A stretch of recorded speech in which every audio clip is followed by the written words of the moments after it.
Hello everyone, and welcome to Spirit of Truth Outreach, Spirit of Truth Church, for this edition of Apology Accepted, where we're diving further into the moral argument, and specifically today we're taking a look at moral goodness. Now I want to go ahead and explain a little bit of the background as we jump into this new sort of subunit within this discussion. So the moral argument, from a cumulative case perspective, is going to attempt to show that there are certain irrefutable or inscrutable moral facts. They can't be reconciled. They're recalcitrant. Okay, recalcitrant moral facts. And the first of these is moral goodness. And we're going to talk about what it is and essentially demonstrate that all of the other worldviews that exist, especially the naturalistic ones, can't really explain it well.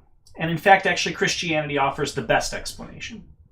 And so we're going to start building our case tonight for Christianity from this idea of moral goodness. So let's go ahead and get started. So first off, when we say moral goodness, what are we really trying to discover here? Well, we're asking the question, what is human value? What does that mean that humans are valuable?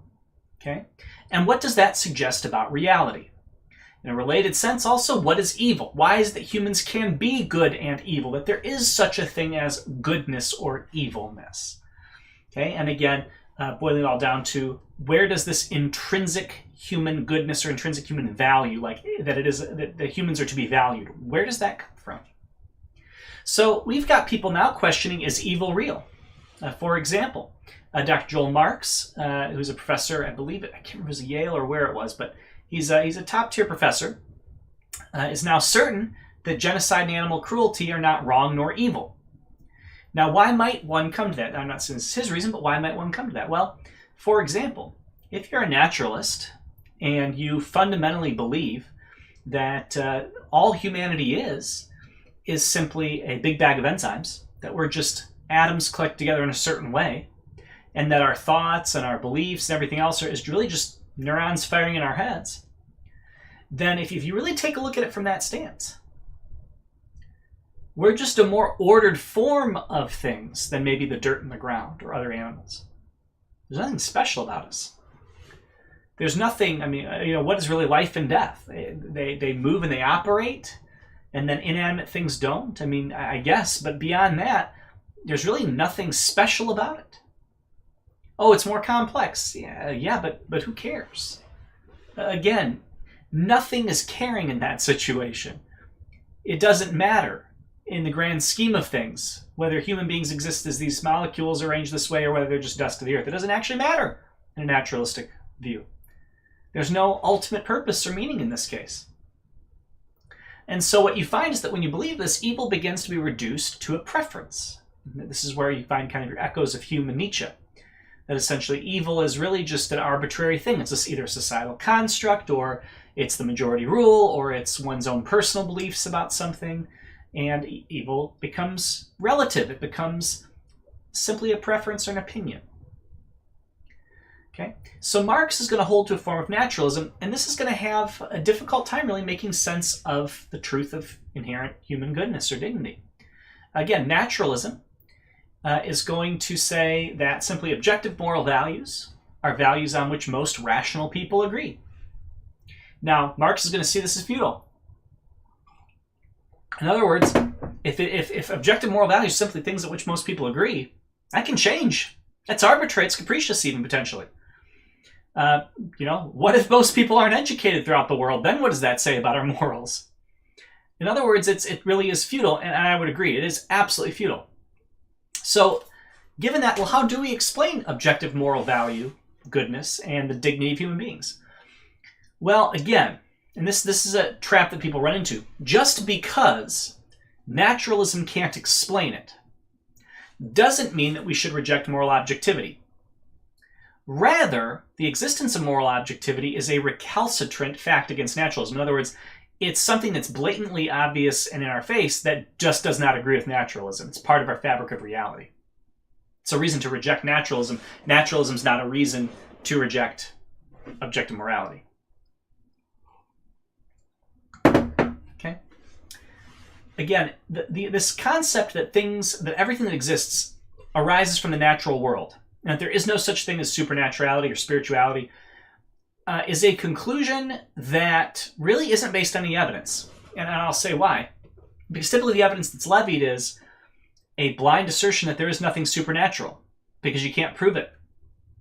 And the problem is, well, no, you can't prove it through scientific means, but there are ways to demonstrate these things are real.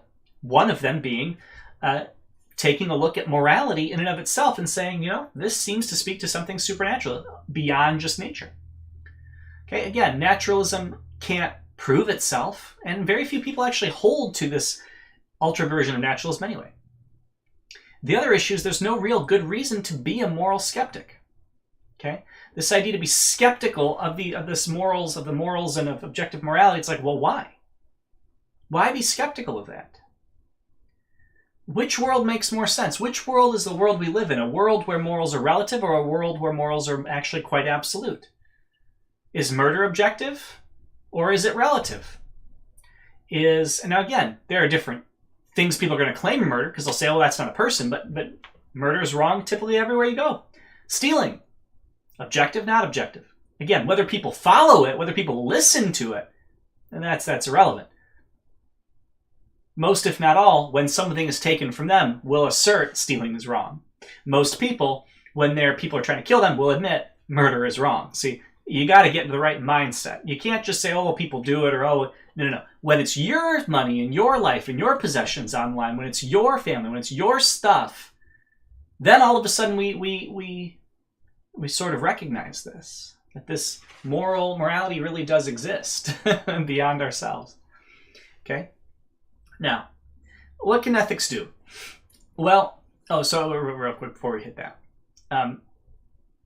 Again, Marx thinks he can embrace a particular theory of reality and then turn to ethics, but again, this is misguided. Why? Because ethics itself can help us figure out the right overall view of reality. In other words, ethics can shape our metaphysics. Ethics, or our observations about morality, can actually shape our understanding of the way things are, or being, or reality. And so essentially what we can do is we can say, well, we can proceed from the inherent dignity and value of people, and that good and evil are real. In other words, you can simply by observing the world, you can say, you know what? People are worth something. They're worth a lot. And there are evil things, there are good things. And when people try to deny that for whatever reason they're going to, they're living in a fantasy world. And remember, it's not about arguing and trying to prove that evil exists to the person who doesn't believe it. Like I said, they're the ones living in a fantasy world. I don't know how to get people out of a fantasy world. It's often very difficult. Usually it involves some form of indoctrination, or even some form of self-brainwashing in some sense, or self-denial. But the people who deny evil are living in a fantasy world. You can only, if you can't call truly evil things evil, we have a serious problem. Okay? And what we can do is we can say, well, given that there are evil things and good things, this seems to be beyond just personal preference. What does that say about reality? That's where we're going with this. So let's talk about the dignity of human persons. And again, we're going to focus on human beings here. Because of the moral status of human beings, torturing or slaughtering them is evil behavior. So in other words, human beings are creatures that can act morally. They're creatures that can think reflexively about themselves. They're creatures that can love and hate and do all of this wide variety of thinking things, rational or irrational. They have a moral status. They seem to be able to have this capacity for morality. And thus to torture a moral being or slaughter a moral being does constitute evil behavior. Okay? Human beings also don't have a price tag, though some people would like to argue they do. They don't really have a price tag. They're of inestimable value. This is the funny thing about different religions like Hinduism, which basically say that certain human beings are worth next to nothing. No, human beings are worth something simply based on their status as human beings. Kant would argue that anyone who would coerce or impose a belief to try and circumvent a moral agent's autonomy or attentiveness to the evidence is likewise failing to respect that person's dignity. So again, people simply have dignity based on being human beings. Some of the reasons for that are, again, human beings are moral, they can think for themselves, they can act, interact with each other, all of this stuff, right? I would argue that it's based on the fact they're made in the image of God. That'd be my argument. But again, if we're just taking a look at this, I think you can make a case that human beings deserve dignity. So what best explains this intrinsic human value that confers our moral standing and makes us legitimate bearers of basic human rights? Well, the funny thing is Nietzsche actually said that the death of God, in other words, the lack of belief in God, is only going to result in the loss of moral conviction. In other words, the bottom line is once you deny God, your morality is going to start slipping. Now, the problem is this, and we have to talk about this. Many atheists, many non-Christians will say, oh, my morality is fine.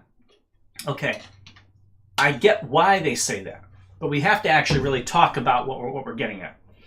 If you hold to the Judeo-Christian God, okay, as your source of morality, all right, that not only comes with the ability to be moral, it also comes with a moral code or an ethic. A moral code or an ethic.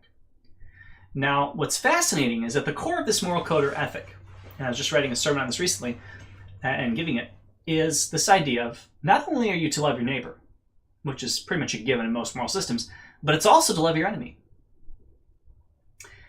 Now, at that time, there really weren't any at all, moral systems or religions or anything that were promoting love your enemy. This is a very unique kind of a thing.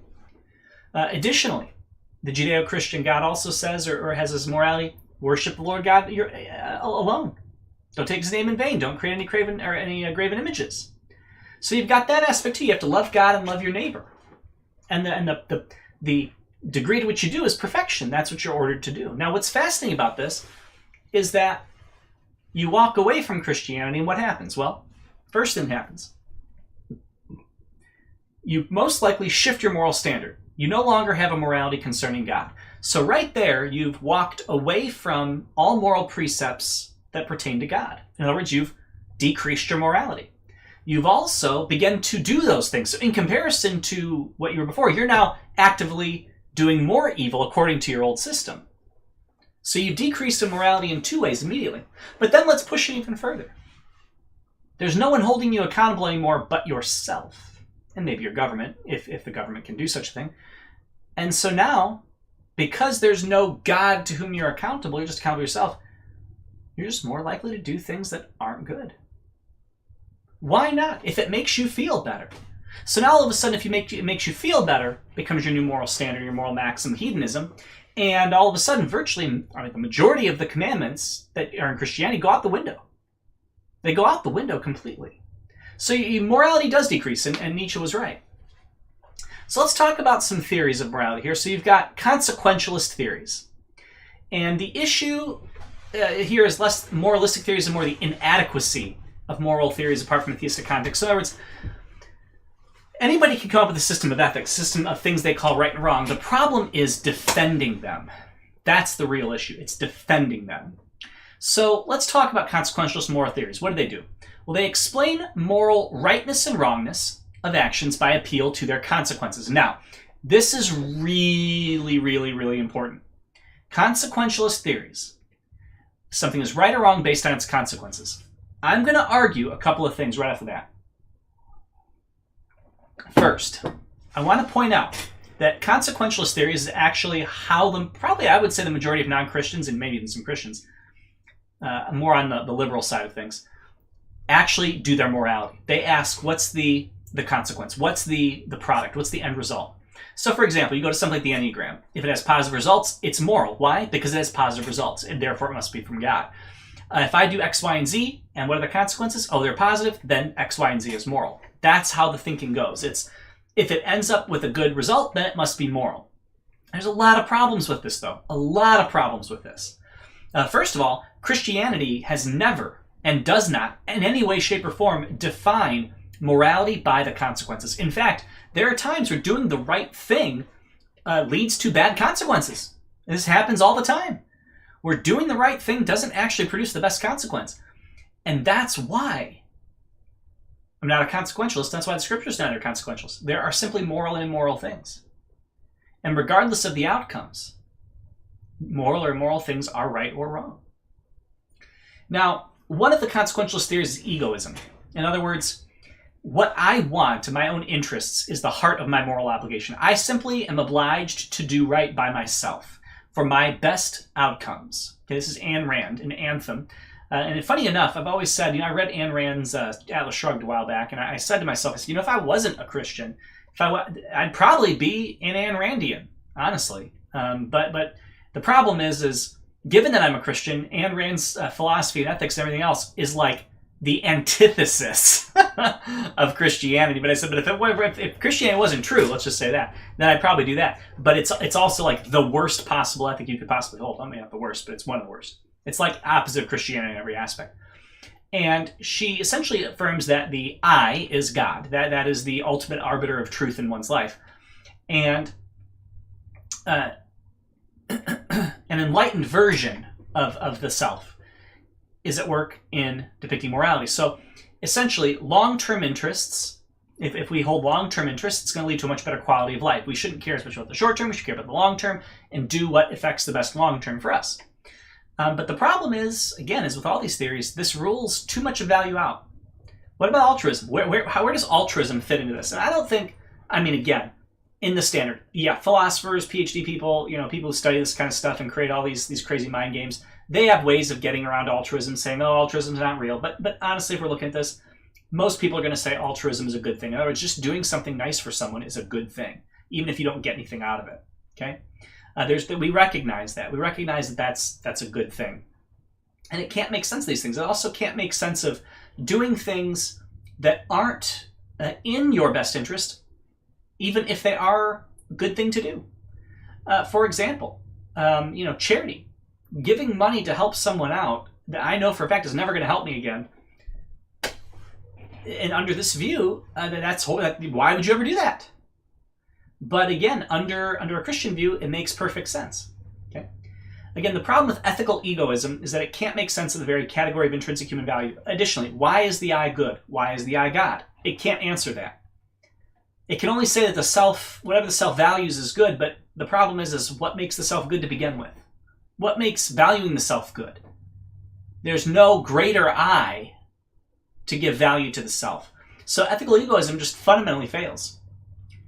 Again, there's no, quote, bulwark against denying this type of dignity when the denial conduces to one's own self-interest. Guess what? You're going to, at some point as an ethical egoist, you're probably going to deny someone else's self-worth. You're going to say their self-worth is not as important as my self-worth. Done. And that's scary. That's the kind of stuff genocides are made of, when you start denying basic human dignity. Abortion is exactly one of the things I'm thinking about here. It's simply denying human dignity. It's, in fact, abortion, the ethical principle backing abortion, the ethical argument, okay, just so everybody is clear, Christians and non-Christians. I have Christian friends who are pro-abortion, and their arguments, this is their argument. Their argument is ethical egoism and a consequentialist theory. They say the outcome justifies the action, okay? But in doing so, they have denied the intrinsic value of human beings.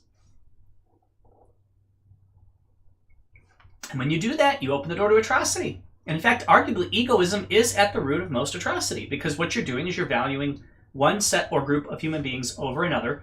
And then once you do that, you can essentially do whatever you want with that other set of human beings. Okay, self-interest as an egoist always must trump. It always must be the top. But there's another type of egoism called psychological egoism. And this is more descriptive, which is it's the idea that we behave in all the ways that we consider to be in our self-interest. But again, our choices are shaped by our estimations of what's best for us, whether right or wrong. So it's not that it is right or wrong per se. And in fact, right or wrong is really arbitrary. We just do what's in our best interest. So one is more you think first, the other is just simply you act. Okay? Now, another main ethical theory is something called utilitarianism. And utilitarianism is interesting because there's been many attempts to make utilitarianism Christian, to Christianize utilitarianism.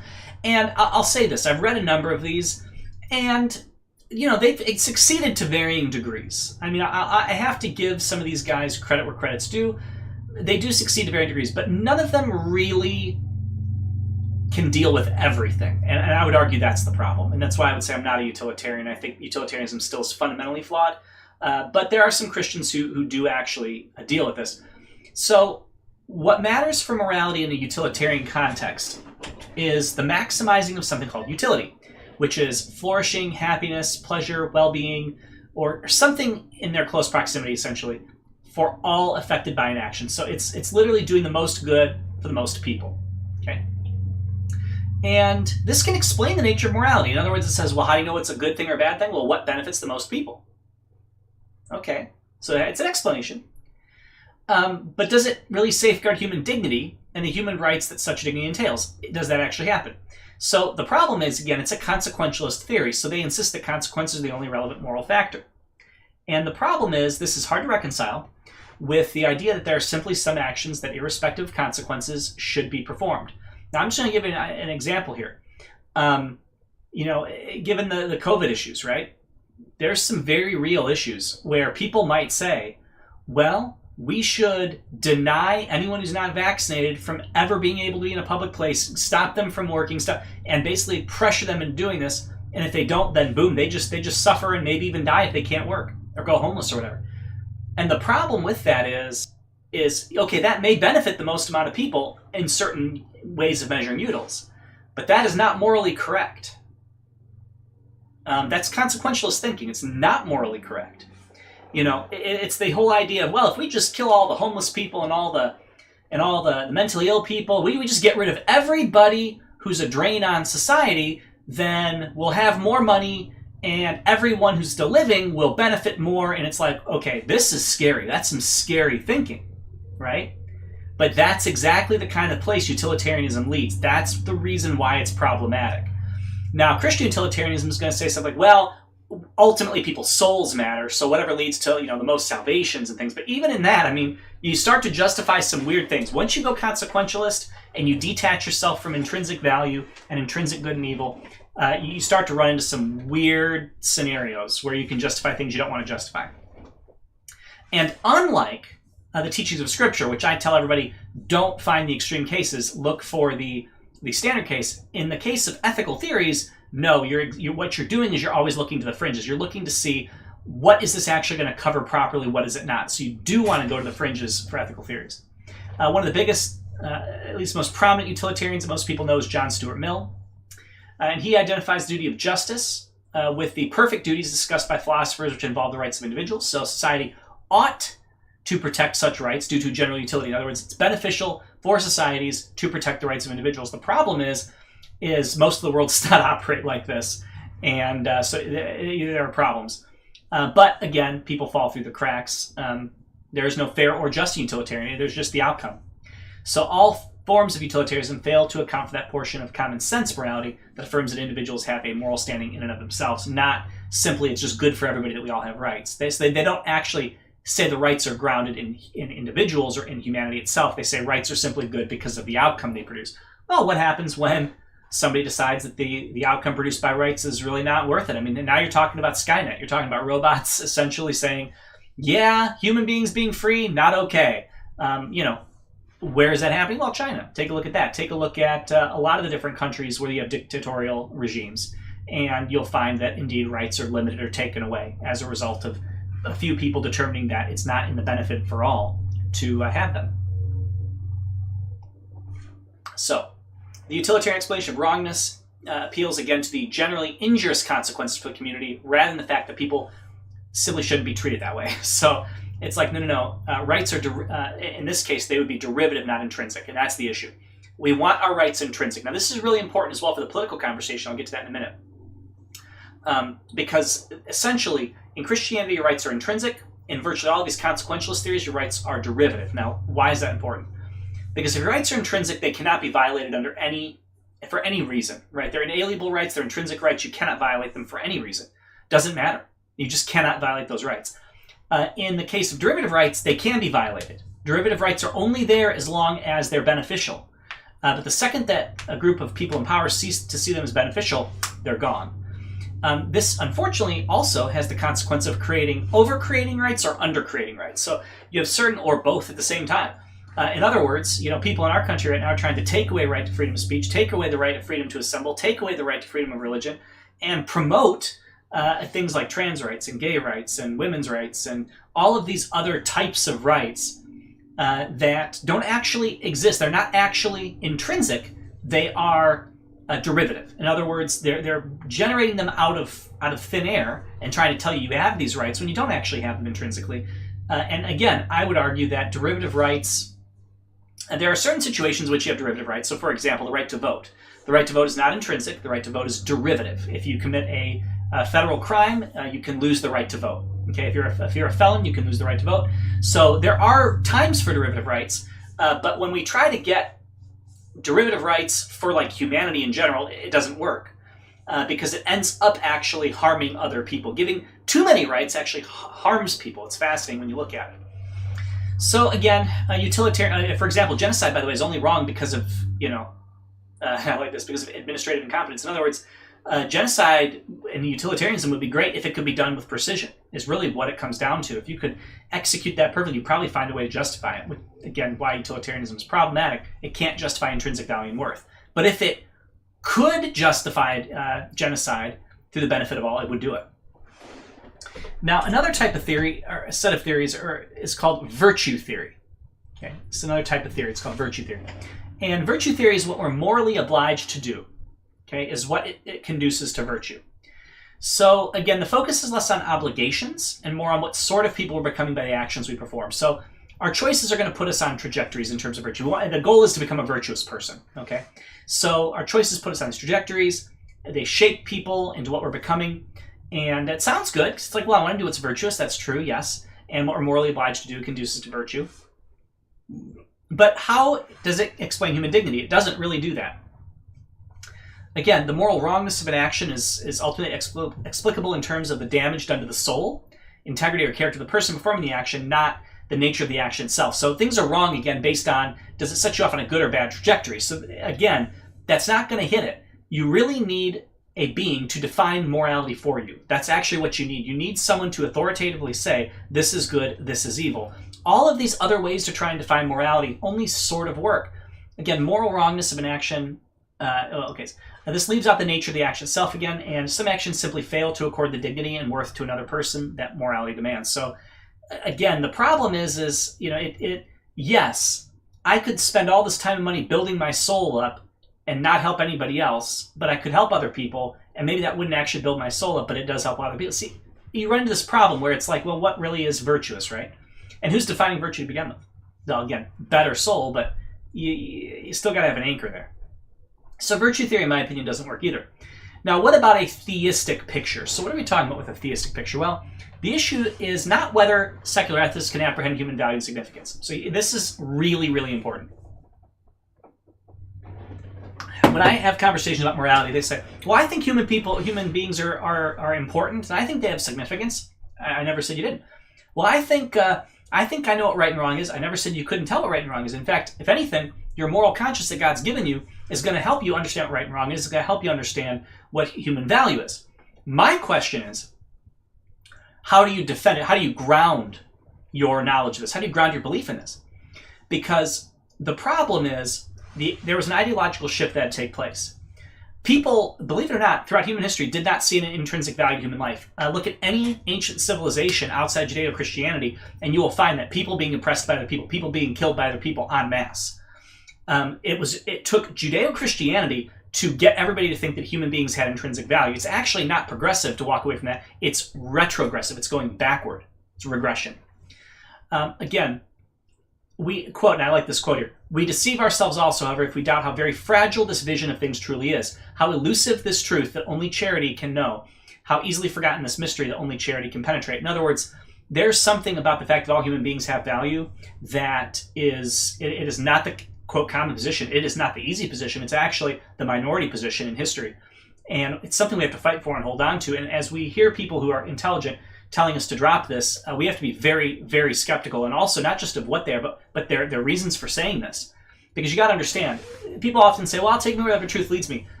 Yeah, but you're a fallen human being, and that means you can make problematic decisions. So I don't trust where you think the truth is leading you. I'm not even sure that you're even following the truth, even though you, quote, maybe are. But when they start to say stuff like this, you know they're not talking the truth. Now, theism, however, offers an account of human persons, again, that essentially permits the irreducibility of human consciousness and purposes as a ground for human rights. In other words, it's the image of God. God himself is personal and the source of all value. He is created.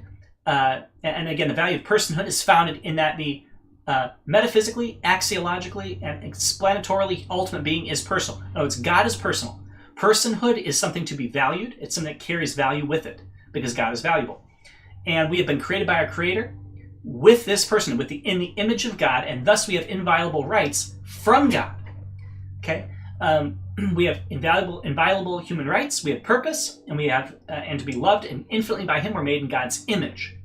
And so the deepest source and best explanation of human dignity and value is this. It is God's imprinting upon us His image, which gives us this dignity and value. And God's love is not the aggregation of humanity, but to the individual. In other words, it's not I just love people in general, but not individuals. It's like, no, God loves every individual to the maximal extent. And so we actually have an easier way to ground human value in terms of theism, in terms specifically of Christian theism, because we're made in the image of God, whereas no other thing can claim that. So that's essentially moral goodness in a nutshell. And again, just to summarize, I want to go ahead and just summarize this before we end here. Moral goodness is this idea that good and evil exist and that human beings have value, intrinsic value.